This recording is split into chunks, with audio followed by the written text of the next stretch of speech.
In October of 1980, deep in the Red Rock Canyons of Sedona, Arizona, FBI agents closed in on a hideout that had taken years to find.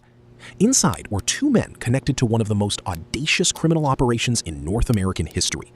A trio of bank robbers who had pulled off more than 140 heists across two countries, stealing millions, and for years seemingly vanishing into thin air every single time.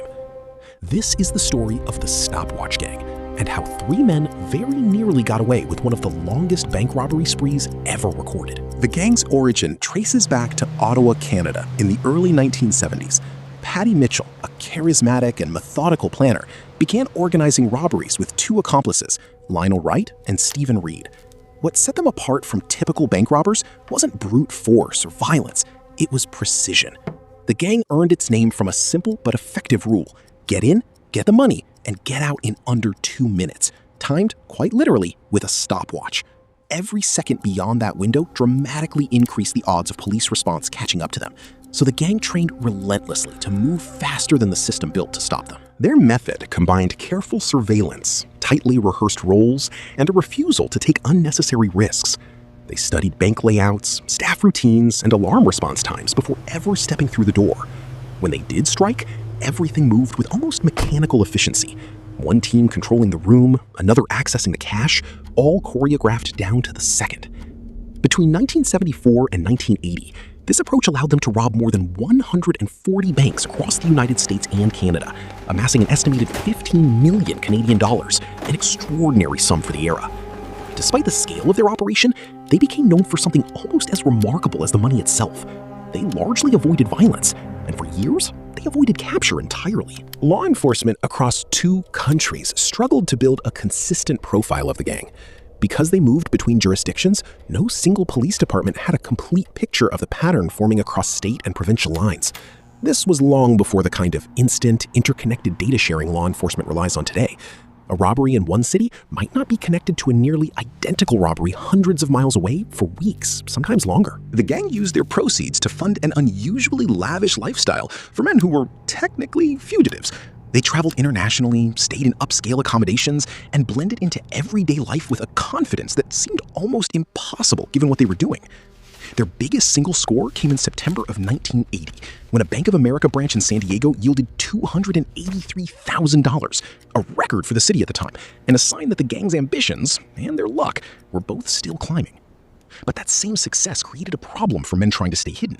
A crime spree of this scale inevitably generates evidence, patterns, witnesses, and a widening net of law enforcement attention, even when individual robberies go smoothly. Every successful job added another. By late 1980, the FBI had narrowed its search enough to trace the gang to Arizona. Investigators identified a hideout in Oak Creek Canyon near Sedona, along with a separate residence rented nearby. On October 31st, 1980, agents moved in. Wright and Reid were arrested near Slide Rock State Park. Mitchell evaded capture for nearly 2 more years before he too was eventually apprehended. What makes the Stopwatch Gang story so striking isn't simply the number of robberies or the amount of money involved.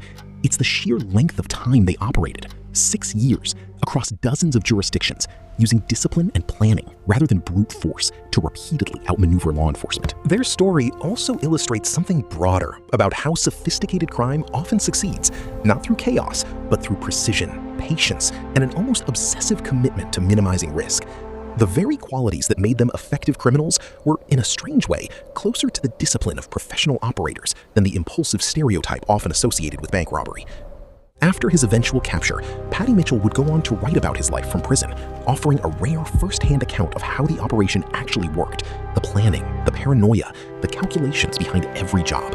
It remains one of the more detailed insider perspectives on a criminal enterprise of this scale, offering insight not just into what they did, but how they thought.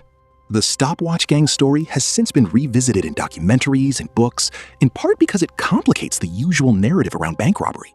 These weren't reckless, doomed criminals rushing toward inevitable capture. For years, they very nearly beat the system entirely, undone eventually not by a single mistake, but by the accumulating weight of a 6-year pattern that finally caught up with them. In the end, their story raises an uncomfortable question about crime, planning, and time itself. Discipline and precision can hold off consequences far longer than most people assume. But over a long enough timeline, even the most carefully engineered plan tends to leave a trace. The stopwatch that once measured their escape eventually became, in its own way, a measure of how long they had left before their remarkable run finally ran